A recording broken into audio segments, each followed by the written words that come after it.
moi, j'ai trouvé la première partie très très bonne. J'ai trouvé très convaincante. Faut savoir que Joel Kinnaman, c'est un acteur que j'aime pas du tout.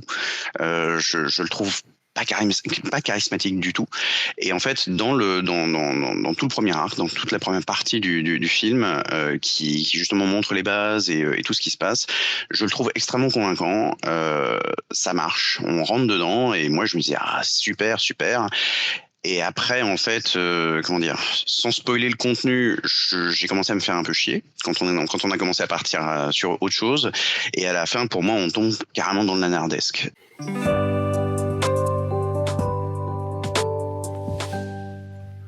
Bonjour et bienvenue dans cette 25e émission de la Pause Pop où je vous retrouve aujourd'hui avec Marie. Bonjour Marie. Bonjour à tous. Avec également Romuald de Boissard. Bonjour Romuald. Et bonjour à vous. Et enfin Frédéric Gombert. Bonjour Frédéric. Bonjour tout le monde. Alors aujourd'hui, dans cette émission, on va vous parler de Silent Night, qui, comme son nom l'indique, est un film de Noël qui se passe à Noël, mais pas vraiment à Noël, puisque Los Angeles, forcément, il fait 25 degrés. Et donc, c'est un film de John Woo, diffusé sur Prime Video, donc qui n'est pas passé au cinéma finalement. Je crois qu'on l'attendait quand même au cinéma et finalement, surprise, il arrive sur Prime. Le retour de John Woo, pas à Hong Kong évidemment, puisque Hong Kong est chinois désormais. Le retour de John Woo, donc aux États-Unis, avec un film d'action. Et avant de commencer, on va faire un petit tour de table. Je commence avec toi, Marie, honneur aux dames et aux plus jeunes. Ton rapport à John Woo? Eh bien, je pense qu'on a tous beaucoup aimé ce qu'il avait pu faire auparavant. Ça fait 20 ans que John Woo, on ne l'avait pas vu au cinéma, entre guillemets, américain. Et j'étais très curieuse de le revoir. Moi, je suis génération années 90, donc j'ai vraiment grandi avec ces films. Donc, j'attendais avec une grande curiosité ce qu'il pouvait proposer après 20 ans d'absence sur le grand écran, on va dire, de notre côté du globe. D'accord. Et toi, Fred? Alors moi j'ai un rapport très particulier avec John Woo parce que mon père en fait était fan de cinéma d'action, de trucs très très conventionnels genre Chuck Norris et compagnie. Il était ultra fan de revenge movies. Silent Night est un revenge movie, donc moi j'attendais un petit peu ça, mais c'est vrai que j'ai commencé à m'émanciper un petit peu justement du cinéma classique et un peu beauf on va dire via John Woo, et j'ai fait découvrir ça à mon père. Donc pour moi en fait John Woo ça symbolise vraiment toute cette époque, et le fait que j'avais pu commencer à partager des choses avec mon père là-dessus parce qu'il avait adoré effectivement. Donc c'est quelque chose d'assez fort pour moi. Voilà. D'accord. Romuald, pour toi? Pour moi, si tu veux, c'est vraiment la découverte du cinéma de Hong Kong, John Woo. C'est-à-dire que là, je vais vraiment faire le vieux compte service, mais j'ai découvre les collections comme HK, les VHS, on découvre ça. C'était une immense claque. On a vu des festivals à l'époque. Et puis même, j'avais plutôt aimé son arrivée sur le cinéma américain avec Volte-Face. Et puis après, on l'a complètement perdu. Et j'ai un rapport extrêmement distancié depuis. Ce qui fait que je suis un fan de première heure, donc un peu concon, ce qui pourrait expliquer peut-être pourquoi j'ai mon rapport à ce nouveau film. Et j'aime bien ses thèmes, j'aime bien son esthétique, et je l'avais complètement perdu depuis, pour moi, depuis Mission Impossible, tu vois, c'était parti, voilà. Donc, pour moi, John Woo, c'était le cinéma de Hong Kong avec Stewart, des choses, voilà. Lui, vraiment, peut-être dans la violence, effectivement, la revanche et tout. Stewart dans les arts martiaux, les légendes et autres. J'ai rien à rajouter, j'ai envie de dire, vous avez tout dit, vous avez résumé un petit peu notre génération. Voilà, ces films d'action que quand je pense à Une balle dans la tête, c'est un des plus beaux films, une des plus belles bromances que j'ai jamais vues au cinéma, en ce qui me concerne. Voilà, et après, comme tu dis, Romuald, là, il est parti vers Hollywood. Il a quand même fait Volte-Face, qui reste un de mes films cultes. Moi, c'est un des films qu'on préfère avec mon épouse, franchement. Travolta, top, voilà, et Nicolas Cage également. Et là, donc, il revient. On l'attendait pas forcément, d'ailleurs. Et je sais, pour en avoir parlé un petit peu avec vous, que on a des avis très, très partagés sur la question. Voilà. Et je sais pas, je vais peut-être laisser Frédéric ouvrir le bal et commencer à tirer. Voilà. D'accord. Comme j'avais dit un petit peu avant, c'est vrai que moi, sur le papier, le film avait tout pour me plaire parce que justement, il y avait cette connexion avec mon père, avec cet aspect aussi nostalgie du cinéma des années 90. Enfin, quand j'ai découvert John Woo à la fin des années 90. Et puis aussi par rapport à l'histoire, par rapport à la prémisse, je vais pas spoiler parce que tout ce dont je parle en fait on le voit dans la bande annonce, mais c'est vrai que ça raconte l'histoire d'un père qui se retrouve à perdre son fils de 7 ans. Bon, moi j'ai un fils de 7 ans donc ça m'a beaucoup parlé au niveau de la thématique et du coup en fait il se retrouve à vouloir se venger. Et je précise aussi que justement le film s'appelle Silent Night parce que, comme on le voit dans la bande-annonce, l'acteur principal, Joel Kinnaman, se fait blesser aussi pendant lorsque son fils meurt et du coup il se retrouve incapable de parler. Donc il y a zéro dialogue dans le film. Et moi j'ai trouvé la première partie très très bonne. J'ai trouvé très convaincante. Faut savoir que Joel Kinnaman c'est un acteur que j'aime pas du tout. Je le trouve pas charismatique du tout. Et en fait, dans tout le premier arc, dans toute la première partie du film, qui justement montre les bases et tout ce qui se passe, je le trouve extrêmement convaincant. Ça marche, on rentre dedans et moi je me dis ah super super. Et après, en fait, comment dire, sans spoiler le contenu, j'ai commencé à me faire un peu chier quand on a commencé à partir sur autre chose. Et à la fin, pour moi, on tombe carrément dans le nanardesque. Donc, j'en parlerai peut-être un peu plus après, mais si jamais j'en parle, je suis obligé de spoiler. Mais c'est vrai que pour moi, du coup, le film, dans l'ensemble, est plutôt une déception. J'avais pas forcément des grosses attentes dessus. Je me disais, je pense que ça peut être sympa parce que John Woo, justement, enfin moi j'ai aimé quasiment tous ses films de la période hongkongaise. J'ai continué à le suivre après quand il est retourné à Hong Kong vers la fin 2010. Et même ces films américains, en fait, je dois avouer que j'aime Mission Impossible 2. C'est un petit plaisir coupable. J'aime beaucoup Broken Arrow. Non, pas Broken Arrow. J'aime beaucoup Chasse à l'homme, Hard Target avec Jean-Claude Van Damme. Le seul de ces films américains que j'ai vraiment pas aimé, c'était Broken Arrow justement. Donc j'étais plutôt indulgent et je me disais bon, au pire ce sera sympa. Mais là, il y a vraiment pour moi, John Woo, c'était justement quelque chose de frais, de novateur à l'époque, par rapport au cinéma classique, un peu bis, un peu nanardesque, genre des productions Canon. Et là, pour moi, on retombe justement dans cette espèce de paresse, on va dire, et de production qui est limite production bis ou du niveau justement de ce que j'avais fui grâce à John Woo à l'époque. D'accord. Et toi, Marie? Alors, je vais rebondir un petit peu sur ce que tu dis, Fred. Je suis à la fois d'accord et pas d'accord. D'accord sur vraiment sur le fond, notamment sur la fin qui devient un peu nanar, ça je suis totalement d'accord. Mais il y a une chose, c'est que je trouve justement le côté novateur de John Woo quand même présent. Les revenge movies souvent sont caractérisés par des punchlines. C'est souvent ce qu'on retient quand on va voir un revenge movie. C'est des grosses punchlines, en plus des grosses scènes d'action. Et là, John Woo, qui n'est pas un jeune réalisateur, arrive au contraire à faire une autre proposition et à créer quelque chose d'autre et à dire non, moi j'ai fait un revenge movie, mais Silent Night qui sera totalement silencieux, où on n'aura quasiment pas de dialogue, très très très peu de dialogue, car ce ne sera pas à la base de son film. Et j'ai trouvé ça au contraire novateur pour un tel réalisateur. On peut dire qu'à son âge, il n'a plus rien à prouver à personne. Il est déjà rentré dans l'histoire du cinéma et pourtant il vient proposer autre chose après 20 ans d'absence. Et j'ai trouvé ça fabuleux, vraiment fabuleux. Par contre, je suis totalement d'accord sur le fond. Ça tient la route, certes, mais je vais oublier ce film. Je sais très bien, dans quelques semaines, j'aurais oublié que j'ai vu ce film. Il ne va pas me rester en tête.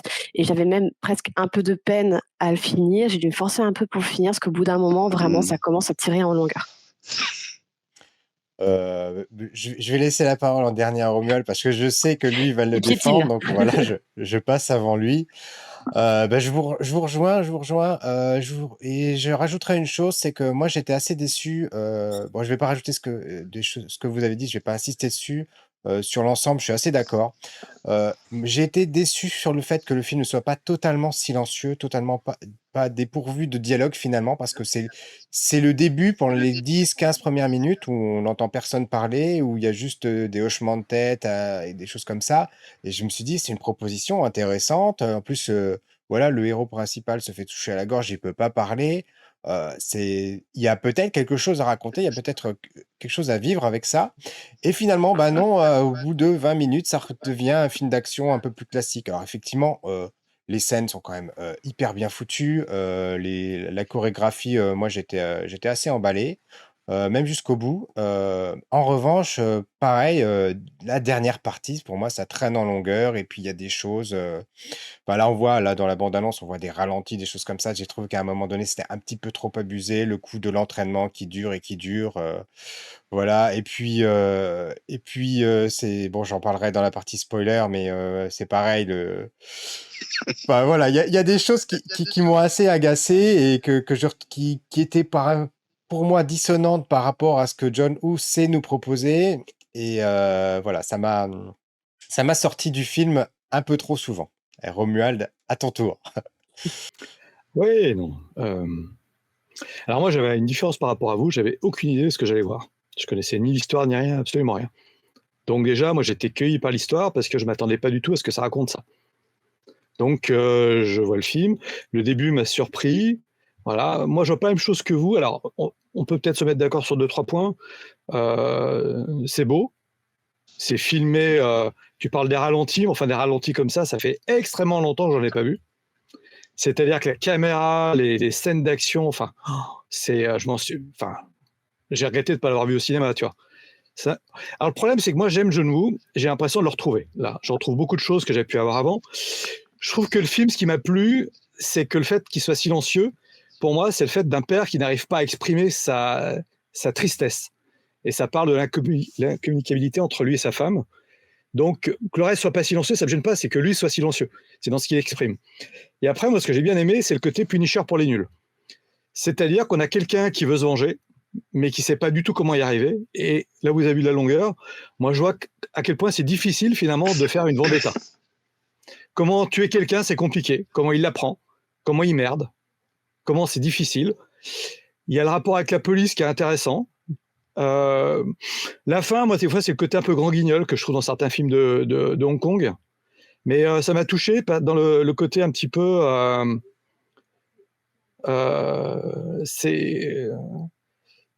il y a un côté, lui aussi, il s'est perdu dans l'histoire.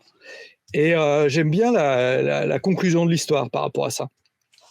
Mais après, j'avais un peu l'impression de voir mon best-of John Woo. C'est peut-être pour ça que moi je l'ai aimé, c'est-à-dire que ça faisait longtemps que j'avais pas retrouvé John Woo, j'ai l'impression d'être revenu un peu justement à une balle dans la tête ou des choses comme ça. Alors à 77 ans, il vient montrer que c'est toujours le boss sur ce genre de choses. Mais est-ce que maintenant ça apporte quelque chose? Je pense que je suis le public visé, c'est-à-dire c'était le dernier tour de ronde pour montrer, tour de piste pour montrer ce que pouvait faire John Woo. Et après, c'est très différent pour moi des revenge films qu'on a pu avoir. Justement, il y a un angle qui est un peu différent. Après, moi, je trouve les acteurs super. Je trouve Mark Kinnaman, moi, je l'aimais bien. Voilà, je l'ai même bien aimé dans Robocop. Donc vraiment, je suis vraiment la cible. Et je trouve que dans la façon d'exprimer la douleur, la perte, je l'ai trouvé très fort. Mais je pense qu'on peut rester complètement en dehors du film, et ça, je le comprends super bien, quoi. Je vous propose du coup qu'on passe tout de suite au spoiler, parce que voilà, on va essayer de pas trop non plus s'étendre. Sinon, on pourrait rester 2 heures forcément à en parler. Moi, c'est vrai que tu disais, je pense qu'on peut tous se mettre d'accord sur le fait qu'effectivement, visuellement, il y a pas grand-chose à redire. Ça tient la route. Alors peut-être que moi, là où je trouve que ça a été un petit peu dissonant, c'est un petit peu une sorte d'anachronisme finalement, parce que la fin, autant elle marchait dans un film de John Woo des années 90 de Hong Kong, autant peut-être là, dans une production voilà, américaine, c'est pas le genre de fin qu'on peut attendre. Elle est peut-être trop, je sais pas, facile. Qu'est-ce que vous en pensez, Fred, toi, par rapport à la fin? La fin, je rejoins Marie, hein, j'ai eu du mal, j'étais obligé de me forcer pour la fin et je me suis dit c'est pas possible quoi. C'est-à-dire en fait, déjà pour moi, comme je disais, j'ai trouvé la première partie très très bien construite. J'ai l'impression qu'en fait, il y a eu énormément de coupes ou de problèmes sur la fin. Parce que tu as des trucs qui sont amorcés qui peuvent être intéressants. Déjà, par exemple, l'aspect muet, en fait, je trouve qu'il est pas il est bien exploité au début. Après, c'est complètement laissé de côté. je trouve que Kinnaman peine dans les scènes d'action parce qu'on a plus l'impression de le voir faire des grimaces. Il y a pas le charisme, il y a pas la présence de Travolta, de Cage, même de Van Damme ou encore pire, d'acteurs comme Chow Yun-fat ou Tony Leung. Là, je me suis revu justement, à toute épreuve et de Killer. La comparaison fait très très mal par rapport à ça. Mais tu as des idées comme par exemple le coup du flic qui se retrouve à venir à la fin, on ne sait pas pourquoi. Tu sens qu'en fait, à un moment donné, justement, tu vois un échange de regards entre le flic et Joel Kinnaman. Tu dis il y a peut-être quelque chose, ça va peut-être être intégré et tout. C'est plus ramené comme une espèce de raccourci un peu facile. Pareil aussi à la fin, je veux dire, t'as une séquence qui est, enfin, faudrait que je revérifie, mais la séquence où en fait on voit le méchant en robe de chambre façon Père Noël en train de danser avec sa gonzesse. J'ai l'impression qu'il y a exactement le même plan qui est réutilisé 2 ou 3 fois, où ils sont en train de tourner. En plus, le mec, t'as l'impression qu'il fait 1m50. Je trouve ça ridicule, déjà. Je veux dire, le mec, il a zéro charisme. Après le coup des boules de Noël avec des incrustations vidéo, je me dis mais on est où quoi? Je veux dire et même en termes de réalisation, j'ai trouvé ça sympa, mais il y a pas ce côté. J'ai trouvé ça paresseux en fait. C'est-à-dire que j'ai eu l'impression que c'était quelqu'un qui était en train de faire du John Woo, que lui était plus aux commandes, qui a dit bon écoute tu te démerdes, ça me fait chier, je me fais chier comme l'audience, donc vas-y finis à ma place.